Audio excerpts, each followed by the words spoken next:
जब टिकट खरीदने के पैसे नहीं थे, ट्रेन के टॉयलेट में छिप गए थे जगजीत सिंह। नमस्कार, मैं हूं अलका झा। स्वागत है आपका रियल एक्सप्रेस पर। आज हम आपको जगजीत सिंह के जीवनी के बारे में बताएंगे, कैसे एक छोटा सा आदमी गजलों की दुनिया का सम्राट बन गया।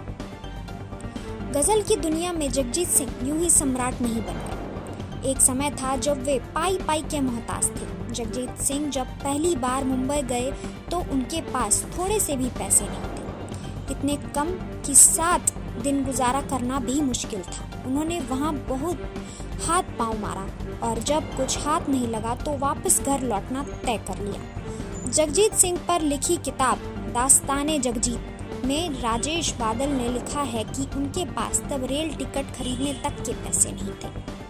बिना टिकट के ही जगजीत सिंह ट्रेन पर चढ़ गए और जब टिकट चेकिंग करने के लिए टीटी आए तो वे टॉयलेट में छिप गए। जगजीत सिंह का जीवन संघर्षों से भरा रहा। आज उनकी पुण्यतिथि पर जानते हैं उनके जीवन के कुछ दिलचस्प किस्सों के बारे में। जगजीत सिंह का नाम पहले जगमोहन हुआ करता था। उनके पिता सिख धर्म से प्रभावित थे और उन्होंने सिख धर्म अपना लिया था। वह नए नामधारी सिंह थे जो अपने धर्म के पक्के थे।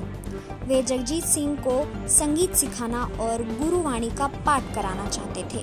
वे चाहते थे कि उनका बेटा जगमोहन गुरुद्वारों में शब्द कीर्तन करे। उन्होंने जगजीत सिंह को बाकायदा संगीत की शिक्षा दिलाई। एक बार ऐसा हुआ कि जगमोहन के मुंह से फिल्मी गीत निकल गया।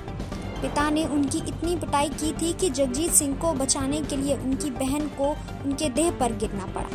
तब जाकर कहीं उनके पिता रुके। एक बार जब उनके पिता जगमोहन को संगीत गुरु के पास ले गए तो जगजीत का गीत सुनकर कहा था कि ये लड़का जग जीतेगा, और तभी से उन्होंने जगमोहन का नाम बदलकर जगजीत कर दिया। अपने कॉलेज के दिनों में ही जगजीत सिंह बहुत पॉपुलर थे। उन्होंने अपने कई प्रोफेसर को प्रभावित किया था, लेकिन संगीत के कारण उनकी पढ़ाई प्रभावित हो रही थी।